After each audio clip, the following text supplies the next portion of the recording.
Dear student, आज की इस वीडियो में बात करेंगे बीए सेकेंड सेमेस्टर के हिंदी के एमसीक्यू टाइप के most important question and answer के बारे में। जिन भी स्टूडेंट की परीक्षा आने वाले दिनों में लगी है और उनकी यूनिवर्सिटी में एमसीक्यू टाइप के क्वेश्चन आएंगे, यानी कि ऑब्जेक्टिव क्वेश्चन आएंगे। ठीक है, एक क्वेश्चन रहेगा, 4 ऑप्शन रहेंगे, जो सही होगा उसे टिक करना होता है। ठीक है, तो इस पैटर्न पे जिन भी यूनिवर्सिटी में परीक्षा होने वाली उन सभी छात्रों और छात्र व छात्राओं के लिए वीडियो बहुत ही हेल्पफुल होने वाली है। तो वीडियो को पूरा जरूर देखिएगा। सब्जेक्ट आपका हिंदी है और प्रश्न पत्र का नाम है कार्यालय हिंदी और कंप्यूटर। ठीक है, तो जितने भी क्वेश्चन आएंगे वो कार्यालय हिंदी और कंप्यूटर से जुड़े होंगे, इस बात को ध्यान रखेंगे। ठीक है, कार्यालय हिंदी और कंप्यूटर से, ठीक, कंप्यूटर संबंधित क्वेश्चन आते हैं। ठीक है, आपको मालूम होगा। ठीक है, कार्यालय हिंदी और कंप्यूटर इसका नाम ही है। ठीक है, ओके, तो चलिए आते हैं क्वेश्चन आंसर पे। तो ध्यान से वीडियो को पूरा देखिएगा, स्किप करेंगे तो आप ही पछताएंगे। ठीक है यार, आपको इतने बढ़िया बढ़िया क्वेश्चन हम फिल्टर करके बढ़िया छाँट छाँट के प्रस्तुत करते हैं यार, इतनी तो जिम्मेदारी आपकी बनती भी, वीडियो को पूरा कम से कम देख लिया करिए, क्योंकि जो हम मेहनत करते हो पूरी तरह जायज़ जाए। ठीक है, इसलिए बोलता हूँ और कोई बात नहीं। ठीक है, चलिए पहला प्रश्न है कि जिस भाषा में, ये सारे क्वेश्चन कार्यालय हिंदी और कंप्यूटर के हैं, एमसीक्यू टाइप के हैं। ठीक है, सेकेंड सेमेस्टर बीए।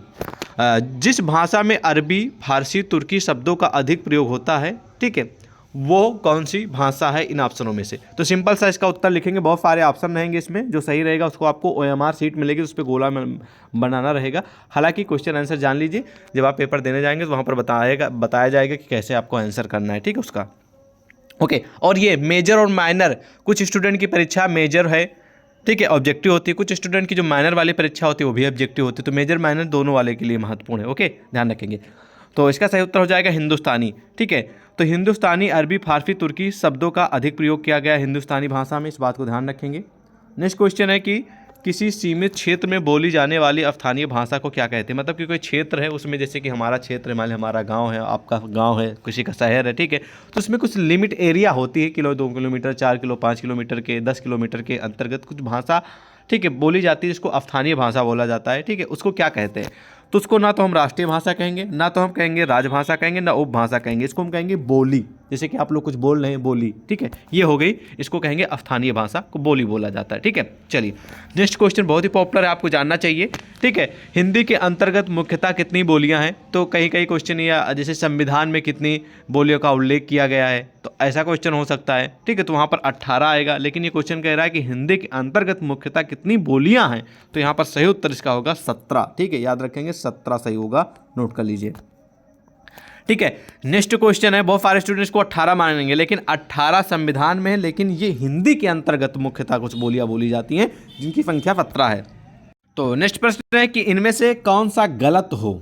मतलब कि कौन सा इसमें ऑप्शन है, मतलब कि कौन सा, जिसमें पॉइंट वाइज दिए गए आबाफा, इसमें से कौन सा एक है जो वो गलत है, बाकी सब सत्य हैं।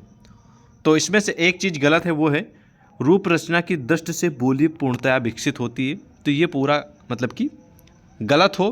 ठीक है, इनमें से गलत जो है वो बी होगा, तो इसलिए सही भी इसी का, मतलब कि इस प्रश्न का सही उत्तर आप सेलेक्ट करेंगे 12 नंबर। ठीक है, इस बात को ध्यान देंगे आप। ठीक है, नेक्स्ट क्वेश्चन है कि इन ऑप्शनों में से किस पत्र को सेक्शन लेटर कहा जाता है? ध्यान रखेंगे, बहुत ही पॉपुलर क्वेश्चन है। स्वीकृत पत्र को हम लोग सेक्शन लेटर के नाम से जानते हैं, इस बात को ध्यान रखेंगे। 12 नंबर सही उत्तर होगा। ये पिछले साल रिपीट भी हुआ 2022 में, देख लीजिए। ओके, तो मोस्ट इंपॉर्टेंट क्वेश्चन है। नेक्स्ट क्वेश्चन कह रहा कि उत्तम पुरुष में लिखा गया व्यक्तिगत नाम से संबोधित सरकारी पत्र कौन सा है? तो उत्तम पुरुष में लिखा गया, ध्यान से सुनेंगे, व्यक्तिगत नाम से संबोधित सरकारी पत्र कौन सा? इन ऑप्शन में से सही उत्तर हो जाएगा 12 नंबर अर्ध सरकारी पत्र बोलेंगे, उसको क्या बोलेंगे? अर्ध सरकारी पत्र बोलेंगे। अर्ध सरकारी पत्र किसे कहते हैं, सरकारी पत्र किसे कहते हैं? ठीक है, इस तरह के विभिन्न प्रकार के जो क्वेश्चन बनते हैं, जिनका मतलब कि हम जो रिटन वाले एग्जाम होते हैं उसमें क्वेश्चन आंसर इंक्लूड किया, ये सब एमसीक्यू टाइप वाले, इसमें सिर्फ ऑप्शन दिए जाते हैं, तो जो सही रहता है उसको सिलेक्ट करना है। तो इस वीडियो में हमको सिलेक्शन बताएंगे कौन सा प्रश्न सही है, कौन सा गलत है। बाकी जो क्वेश्चन आंसर वाली वीडियो है वो भी हमारे चैनल पे उपलब्ध है। ठीक है, तो उनको आप लोग देख सकते हैं। सही उत्तर अर्ध सरकारी पत्र होगा। नेक्स्ट प्रश्न कह रहा है कि कार्यालय हिंदी, भैया जो आपके सब्जेक्ट का नाम तो हिंदी है, जो प्रश्न पत्र का नाम, क्वेश्चन पेपर का नाम वो कार्यालय हिंदी और कंप्यूटर है। तो सिंपल सी बात है, कार्यालय हिंदी और कंप्यूटर फील्ड क्वेश्चन आएंगे, तो ये कार्यालय हिंदी फील्ड का क्वेश्चन है। तो ये क्वेश्चन कह रहा है कार्यालय हिंदी है इन ऑप्शनों में से कौन सा? ठीक है, तो इसका सही उत्तर आपको बताना होगा। ठीक है, तो कार्यालयों में जो प्रयुक्त की जाती है, ठीक है, उस हिंदी को हम कार्यालय हिंदी कहते हैं। कार्यालय जब दफ्तर जो होते हैं, ऑफिशियल कार्य जो होते हैं, ठीक है, कार्यालयों में ऑफिशियल कार्य होते हैं या फिर गवर्नमेंटल सरकारी कार्य होते हैं, ठीक है, उसमें जिस भी हिंदी का प्रयोग किया जाता है उसको हम कार्यालय हिंदी के नाम से जानते हैं। इस बात को ध्यान रखेंगे। कार्यालयों में, ना तो सिनेमा में, ना तो साहित्य में, ना फिर उपयुक्त में से कोई नहीं, ये सब गलत हैं। सही उत्तर इसका हो जाएगा कार्यालय में जो प्रयुक्त हिंदी होती है, मतलब हिंदी का जिस भी मतलब कि कार्यालयों में जिस भी हिंदी का प्रयोग किया जाता है उसको हम कार्यालय हिंदी के नाम से जानते हैं। बहुत ही पॉपुलर क्वेश्चन, याद रखेंगे। अगला प्रश्न है कि कार्यालय हिंदी का मतलब क्या है, उद्देश्य क्या है आखिरकार। तो ध्यान रखेंगे, बहुत ही पॉपुलर क्वेश्चन ये भी है आप सभी के लिए। तो कार्यालय हिंदी का जो उद्देश्य है वो मेन ये है कि राजकाज तथा प्रशासन के क्षेत्र में हिंदी का प्रसार हो। मतलब कि जो सरकारी कार्यकाज होते हैं, कामकाज होते हैं, ठीक है, उसमें हिंदी का प्रयोग किया जाता है, ठीक है, और उस हिंदी का लोगों तक पहुँचे, लोग जान सके उसके बारे में, ठीक है, तब आप प्रशासन जो गवर्नमेंट होती है उनकी बातों को समझ पाएँ। इसलिए इसका जो प्रचार है ज़रूरी है। इसलिए यहाँ पर इसका सही उत्तर हो जाएगा कार्यालय हिंदी का जो मुख्य उद्देश्य है कि लोगों तक जो सरकारी कार्यकाज में जो हिंदी का प्रयोग किया जाता है वो लोग जान सके, आम जनता, पब्लिक, ठीक, सभी लोग, उसका प्रचार प्रसार करना। इसलिए सही उत्तर सा हो जाएगा, ध्यान रखेंगे। अब भैया नेक्स्ट प्रश्न कह रहा है कि कार्यालय हिंदी में प्रयुक्त शब्द, कार्यालय हिंदी में प्रयुक्त शब्द कौन सा है, ठीक है। तो इसमें आप लोग सेवा व्यवधान का भी प्रयुक्त कर सकते हैं, निवेश अधिकारी का भी प्रयोग कर सकते हैं, स्वीकृत, ये सभी इसमें इंक्लूडेड हैं। या फिर कार्यालय हिंदी में प्रयुक्त होने वाले जो शब्द हैं स्वीकृत है, निवेश अधिकारी है, सेवा व्यवधान है। इसलिए सही उत्तर इसका हो जाएगा उपयुक्त में से सभी, यानी कि द नंबर, ठीक है। अब बढ़ते हैं नेक्स्ट प्रश्न की ओर। नेक्स्ट प्रश्न कह रहा कि कार्यालय हिंदी का उद्देश्य। देखिए भाई, कार्यालय हिंदी के कई सारे उद्देश्य हैं। ऊपर दूसरा उद्देश्य था, यहाँ पर दूसरा उद्देश्य है, ठीक है। तो इस प्रश्न का सही उत्तर हो जाएगा, ध्यान रखें, कार्यालय हिंदी का उद्देश्य है कि बहुसंख्यक वर्ग तक शासन की नीतियों को सहज रूप से पहुंचाना, ताकि लोग हर नीतियों, हर जो पॉलिसी आती है, गवर्नमेंट की सिस्टम आता है, वो हर गरीब अमीर सब तक पहुंच सके, ठीक है। नेक्स्ट है कि सामान्य नागरिक को उसके अधिकारों के प्रति जागरूक करना कार्यालय हिंदी का उद्देश्य है, ये भी सही है। शासन और जनता के बीच संबंध स्थापित करना, मतलब कि जो शासन होता है, गवर्नमेंट जो होता है, जो आम पब्लिक जनता होती है, इन दोनों के बीच जो संबंध है वो बरकरार रहे, ठीक है। जो सरकार कहे वो गवर्नमेंट, मतलब जो भी सरकार के वो आम जनता उसका नियम कानून का पालन करे, और प्लस जो जनता डिमांड करे, जो जनता की ज़रूरतें हैं उनको शासन प्रशासन पूर्ति करे, ठीक है, ये होता है, ये पूर्ति करना चाहिए। तो ये जो बीच का क्या होगा, जुड़ाव हो गया, इसको हम संबंध बोलेंगे, ठीक है। यानी कि कभी हमें हमारी जो ज़रूरत पड़ी है उसके लिए गवर्नमेंट भाई योजना निकालती है, ठीक है, या फिर जो गवर्नमेंट नियम कानून निकालती है उसको हम फॉलो करते हैं। तो ये क्या है, एक जनता और गवर्नमेंट के बीच संबंध है एक तरीके से, ठीक है। तो स्थापित करना यानी कि उसको बनाए रखना, बरकरार रखना, ठीक है, ये होता है उद्देश्य। यानी कि पहला भी उद्देश्य है, दूसरा भी उद्देश्य है, तीसरा भी उद्देश्य है। इसलिए सही उत्तर इसका हो जाएगा उपयुक्त में से भी। ये सभी कार्यालय हिंदी के उद्देश्य ध्यान रखेंगे, ठीक है। अब नेक्स्ट प्रश्न कह रहा कि भैया कार्यालय हिंदी की विशेषता क्या है, मतलब कि विशेष क्या है कार्यालय हिंदी में इन ऑप्शनों में से। तो ध्यान रखेंगे, बहुत ही पॉपुलर क्वेश्चन है। तो कार्यालय हिंदी में जो विशेष है वो है आपको बताना है, बहुत ही पॉपुलर क्वेश्चन, ध्यान रखेंगे। तो पहला है कि निव्यक्तिकता, क्या है, निव्यक्तिकता, और दूसरा है असंदिग्धता, ठीक है, असंदिग्धता, और तीसरा है तथ्यों में स्वपूर्णता एवं अस्पष्टता, और चौथा है उपयुक्त में से सभी। तो कार्यालय हिंदी की जो विशेषता है उसमें विशेष है, पहला तो होना चाहिए, ठीक है, निव्यक्तिकता होनी चाहिए, दूसरा होना चाहिए ठीक है, असंदिग्धता होना चाहिए, तीसरा तथ्यों में स्वपूर्णता एवं अस्पष्टता यानी कि साफ सुथरी चीज़ें होनी चाहिए। ये सभी विशेषताएं हैं, इसलिए सही उत्तर इसका हो जाएगा द नंबर उपयुक्त में से सभी। ये सभी क्वालिटियां हैं, ठीक है, इसलिए सही उत्तर द होगा, उपयुक्त में से सभी। अब भैया नेक्स्ट प्रश्न कह रहा कि कार्यालय पत्र किस प्रकार के पत्र होते हैं। तो यानी कि जो सरकारी पत्र होते हैं जिनको आप लोग गवर्नमेंट लेटर बोलते हैं, गवर्नमेंट या फिर ऑफिशियल लेटर बोलते हैं आप लोग, ऑफिशियल लेटर। तो कार्यालय पत्र किस प्रकार के पत्र होते हैं, तो ध्यान रखेंगे, बहुत ही पॉपुलर क्वेश्चन, आपको जानना भी चाहिए। तो कार्यालय पत्र जो होते हैं वो व्यक्तिगत पत्र होते हैं, याद रखेंगे। सही उत्तर इसका हो जाएगा ऑप्शन नंबर आ। अब नेक्स्ट प्रश्न है कि कार्यालय हिंदी का प्रयोग किन किन क्षेत्रों में किया जाता है। यानी कि जो कार्यालय हिंदी होती है, नॉर्मल हिंदी तो आपने सुना होगा, और कार्यालय हिंदी वही हिंदी होती है जो सरकारी कामकाज में प्रयोग की जाती है, ठीक है, ताकि आम जनता तक उसका लाभ जान सके उसके बारे में, ठीक है।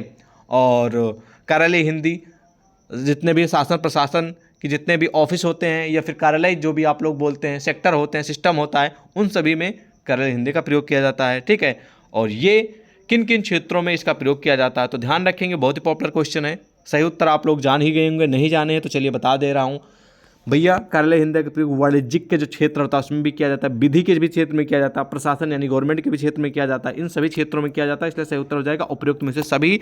बहुत ही पॉपुलर क्वेश्चन है, ध्यान रखेंगे, उपयुक्त में से सभी उत्तर होगा क्योंकि इन तीनों क्षेत्र में इसका प्रयोग किया जाता है, इन ऑप्शनों में से। ठीक है, ये पिछले साल क्वेश्चन पूछा गया था 2022 में, देख लीजिए पूर्व अगला भी क्वेश्चन 2022 में पूछा गया है। मतलब हम आपको वही सारे क्वेश्चन बताने का प्रयास कर रहे हैं जो पिछले सालों में कई बार रिपीटेड है, इस बार आने की संभावना है। ठीक है, ओके। अब नेक्स्ट प्रश्न कह रहा है कि भैया निम्नलिखित में से कौन सी विशेषता कार्यालय पत्र की नहीं है, मतलब कि एक कौन सी ऐसी विशेषता है जो नहीं है, बाकी सभी हैं। ठीक है, तो ध्यान रखेंगे, बहुत ही पॉपुलर क्वेश्चन ये भी है। सही उत्तर इसका हो जाएगा बौद्धिकता। ये कार्यालयी पत्र जो होता है यानी कि जो ऑफिशियल लेटर होते हैं उसकी एक विशेषता नहीं है, बाकी सभी जो हैं वो एक विशेषता हैं। ठीक है, ध्यान रखेंगे, सही उत्तर द नंबर हो जाए क्योंकि एक विशेषता नहीं है कार्यालय हिंदी की। ठीक है, अब नेक्स्ट प्रश्न कह रहा भैया कि कार्यालय आदेश का उद्देश्य क्या होता है, यानी कि कार्यालय जो आदेश देता है यानी कि जो ऑफिस मतलब कि आदेश देता है या फिर आप लोगों को दिशा निर्देश जारी करता है उसका उद्देश्य क्या होता है इन ऑप्शनों में से। तो इसका सही उत्तर हो जाएगा भैया अवकाश अस्वीकृत करने की सूचना, मतलब किसी को छुट्टी लेनी है, फिर अवकाश मतलब कि अवकाश की घोषणा करनी है, अनाउंसमेंट करनी है, तो ये इसमें होता है। उसके बाद नियुक्त और पदोन्नति की सूचना, मतलब कि किसी भी पर्सन को, किसी भी इंसान को, किसी भी मान लीजिए डिपार्टमेंट का कोई भी व्यक्ति है उसकी नियुक्ति करना, मतलब कि उसकी पोस्ट के लिए कोई भी मान लीजिए फॉर्म अप्लाई किया है तो उसकी नियुक्ति करना। ठीक है, और साथ साथ में उसको पदोन्नत करने की सूचना देना, मतलब कि मान लीजिए आप लोग जिसको बोलते हैं इंग्लिश में क्या बोलते हैं आप लोग, जैसे कि आप लोग बोलते नहीं कि इनका प्रमोशन हो गया। ठीक है, पहले ये क्या थे मतलब कि कांस्टेबल थे, अब ये एसआई हो गए। ठीक है, तो इसी तरह किसी चीज़ को पदोन्नति होती है, मतलब कि जिसको आप लोग बोलते हैं कि इनका क्या हो गया, प्रमोशन हो गया। ठीक है, तो इस प्रकार मतलब किसी चीज़ को सिलेक्ट करना, नियुक्ति करना किसी भी पोस्ट के व्यक्ति को। ठीक है, पुलिस में किसी मान एग्जाम्पल के पुलिस में किसी व्यक्ति को नियुक्त करना और प्लस नियुक्त करने के साल 2 साल बाद उसकी पदोन्नति करना, मतलब कि अच्छा काम कर रहा है तो उसको प्रमोशन करना, ये सब काम किए जाते हैं। और नेक्स्ट है कि अस्थायीकरण या स्थानांतरण आदि की सूचना देने हेतु, यानी कि कोई भी चीज़ है उसको यहाँ पे वहाँ ले जाना है, स्थानांतरण करना है। ठीक है, उस चीज़ की जानकारी देना, सूचना देना, ये सब होता है कार्यालयीय आदेश का उद्देश्य। इसलिए सही उत्तर हो जाएगा उपयुक्त में से सभी, क्योंकि ये सभी कार्यालय आदेश के उद्देश्य हैं। ठीक है, ओके। नेक्स्ट क्वेश्चन है कि सामान्य रूप में पत्रों यानी कि जो लेटर होते हैं उसमें वंचित उत्तर समय पर प्राप्त नहीं होते, किसी आदेश की अनुपालन की सूचना नहीं मिलती, तब निम्नलिखित में से क्या भेजा जाता है। तो वहाँ पर जो भेजा जाता है वो भेजा जाता है ठीक है, ध्यान रखेंगे, अनुस्मारक भेजा जाता है। ठीक है, क्या भेजा जाता है, अनुस्मारक। ध्यान रखेंगे, बहुत ही पॉपुलर क्वेश्चन है, ध्यान रखेंगे, सर नंबर से उत्तर हो जाएगा। नेक्स्ट प्रश्न है कि नथिंग शब्द का प्रयोग किसके लिए होता है। तो नथिंग जो शब्द है वो या फिर वर्ड है, इसका प्रयोग होता है टिप्पण के लिए। ठीक है, टिप्पण और टिप्पणी के बारे में अगर आप गूगल पे सर्च करेंगे तो आपको जानकारी मिलेगी। टिप्पण और टिप्पणी मतलब कि दोनों एक सिमिलर है लेकिन हैं दोनों भिन्न। तो नथिंग शब्द का प्रयोग टिप्पण के लिए किया जाता है, इस बात को नोट कर लीजिए, 2022 में पूछा भी गया था क्वेश्चन। ठीक है, अब नेक्स्ट प्रश्न बहुत ही पॉपुलर है, आपको जानना भी चाहिए क्योंकि ये आपके प्रश्न पत्र से संबंधित क्वेश्चन है। क्वेश्चन ये है कि देवनागरी लिपि का सर्वप्रथम प्रयोग किस राज्य में माना जाता है, मतलब कि सबसे पहले जो देवनागरी लिपि है इसका जो प्रयोग है वो किस राज्य से शुरू हुआ या फिर किस राज्य से इसकी शुरुआत मानी जाती है। ठीक है, इंपॉर्टेंट क्वेश्चन है, जानना आपको जरूरी, तो ध्यान रखेंगे।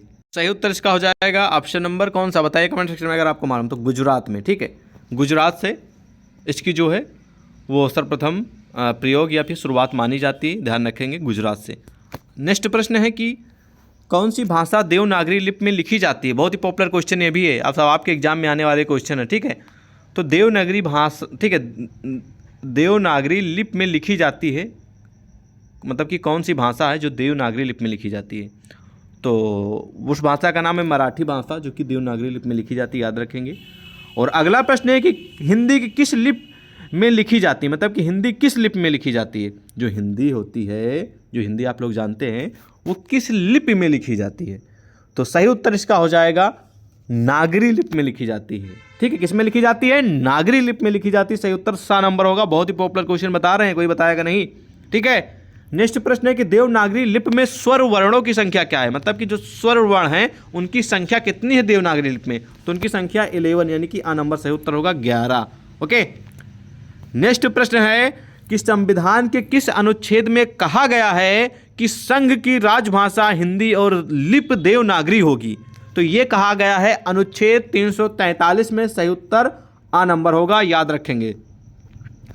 अब अगला प्रश्न है भैया कि भारत के संविधान में हिंदी को राजभाषा की मान्यता कब प्रदान की गई, यानी कि जो इंडियन कॉन्स्टिट्यूशन है उसमें हिंदी को राजभाषा की मान्यता यानी कि प्रमाणीकरण किस सन में किया गया था, तो 14 सितंबर 1949 को किया गया था, बा नंबर सही उत्तर होगा। अगला प्रश्न है कि भारत की राजभाषा कौन सी है इन ऑप्शनों में से, तो भारत की राजभाषा आप जानते हैं हिंदी है, याद रखेंगे। सिंपल सा प्रश्न है लेकिन मोस्ट इंपॉर्टेंट है, आपको जानना चाहिए। और नेक्स्ट प्रश्न है कि संविधान के अनुच्छेद 351 में किस विषय का वर्णन है, बहुत ही पॉपुलर क्वेश्चन है, ऐसे क्वेश्चन आपके परीक्षा में टपक जाएंगे, ठीक है, मतलब कि आ जाएंगे। तो हिंदी भाषा के विकास संबंधी, ठीक है, केस का वर्णन किया गया है। संविधान के अनुच्छेद 351 में हिंदी भाषा के विकास से संबंधित चीज़ों का बारे में वर्णन किया गया है, द नंबर सही उत्तर होगा। ओके, चलिए नेक्स्ट क्वेश्चन कह रहा है कि देवनागरी का सर्वप्रथम प्रयोग किसके शिलालेख में हुआ, बहुत ही पॉपुलर क्वेश्चन है। तो देवनागरी का सर्वप्रथम प्रयोग जयभट्ट के शिलालेख में हुआ था, सही उत्तर हो जाएगा ऑप्शन नंबर आ, ठीक है। ये सब इतिहासकार हैं, ठीक है, मतलब कि ये सब क्या हैं, इतिहासकार के हमारे जो बहुत सारे प्रमुख जिन्होंने अपने बहुत सारे चीज़ों से देश को आगे बढ़ाने का प्रयास किया है, और ये सब इतिहास के लोग हैं, ठीक है, यानी कि आज से 100-200 हज़ारों साल, मतलब कि आज से पिछले चीज़ को आप जितना भी काउंट करेंगे उसको हम इतिहास बोलेंगे, ठीक है, यानी कि जो आज के 100-200 300 4 साल 100 पहले जो चीज़ें बीत गई हैं, ठीक है, उसको हम इतिहास के नाम पे जानते हैं। तो ये सब क्या है, ये सब एक तरीके से बोल सकते हैं कि इतिहास में हो, जैसे कि इस समय बहुत सारे लोग हैं जो पॉपुलर हैं, उसी तरह जयभट्ट भी थे जो कि बहुत पॉपुलर थे। तो जयभट्ट की जो शिलालेख भी थी उसमें सर्वप्रथम देवनागरी लिपि का प्रयोग किया गया था, ठीक है, ध्यान रखेंगे, आ नंबर से उत्तर होगा। अगला प्रश्न है कि देवनागरी का विकास माना जाता है, ठीक है, किससे माना जाता है इन ऑप्शनों में से, तो देवनागरी का जो विकास है वो देववाड़ी से नहीं माना जाता, खरोष्ठी से नहीं माना जाता, सिंधु लिपि से नहीं माना जाता, इसका जो विकास है वो ब्रह्मी से माना जाता है, याद रखेंगे, ब्रह्मी से माना जाता है, यानी कि ब्रह्मी लिपि से। नेक्स्ट प्रश्न है कि देवनागरी लिपि की सबसे बड़ी विशेषता कौन सी है, तो देवनागरी की जो सबसे बड़ी विशेषता है वो सर्वाधिक वैज्ञानिक लिपि होना, एक ध्वनि के लिए एक संकेत होना, ये सबसे बड़ी विशेषता है देवनागरी लिपि की, याद रखेंगे। नेक्स्ट प्रश्न है कि निम्नलिखित में से कौन विशेषता देवनागरी में नहीं है, मतलब कि कौन सी विशेषता जो है वो देवनागरी लिपि में नहीं है, तो इसका सही उत्तर हो जाएगा, वो हो जाएगा ऑप्शन नंबर द, विकास की दृष्टि से यह लिपि ब्रह्मी एवं खरोष्ठी की समकालीन है, ठीक है। एक मिनट, इस क्वेश्चन में थोड़ा संशय है, इसको हम पेंडिंग कर देंगे, बाकी किसी वीडियो में आपको एडजस्ट करा देंगे, बाकी आप इंटरनेट पे भी सर्च कर सकते हैं। इस क्वेश्चन में थोड़ा हमको कन्फ्यूजन लग रही है उत्तर में, ठीक है, ओके, कोई बात नहीं, हम आपको एडजस्ट करा देंगे, ठीक है, कोई बात नहीं, कन्फ्यूजन है क्योंकि सही उत्तर तो जहाँ तक मुझे जानकारी पहला होगा, लेकिन इसमें कुछ मुझे संशय लग रहा है, ठीक है, फिर हम कवर करा देंगे। नेक्स्ट क्वेश्चन है देवनागरी लिपि मूलतः क्या है, तो देवनागरी मूलतः जो है वो अक्षरात्मक है, क्या है, अक्षरात्मक है, बा नंबर से उत्तर होगा। नेक्स्ट प्रश्न है कि इनमें से कौन सी लिपि नहीं है, तो इनमें से जो लिपि है वो अंग्रेजी नहीं है, देखिए अंग्रेजी जो है ना वो लिपि नहीं है, बाकी अरबी, देवनागरी, गुरुमुखी ये सब लिपि हैं, ठीक है, लेकिन जो अंग्रेजी है वो लिपि नहीं, इसलिए सही उत्तर दा हो जाएगा, ठीक है। तो आज की इस वीडियो में करीब करीब मैंने आपको 40 से 50 क्वेश्चन के करीब मैंने आपको बताएं, उनका आंसर बताया, काफ़ी हेल्पफुल क्वेश्चन है, ये मोस्ट इंपॉर्टेंट क्वेश्चन है, रिपीटेड हैं, ठीक है, और कॉमन क्वेश्चन है एग्जाम के लिए, तो ध्यान रखेंगे, धीरे धीरे तैयारी करिए, बाकी हम और भी क्वेश्चन प्रस्तुत करेंगे, टेंशन लेने वाली कोई बात नहीं है, तैयारी शुरू हुई है, अब कराएंगे आप लोगों की और अच्छे पे, लेकिन ये क्वेश्चन मोस्ट इंपॉर्टेंट है। बाकी अगर PDF चाहिए तो टेलीग्राम व्हाट्सएप पे मैसेज कर दीजिएगा, मिल जाएगा आपको। मिलते हैं नेक्स्ट वीडियो में। जय हिंद। ये आपका अपना ही चैनल सक्सेस टू यू है, तो सब्सक्राइब कर सकते हैं। अगर आपको अन्य भी वीडियो चाहिए तो प्लीज़, जय हिंद।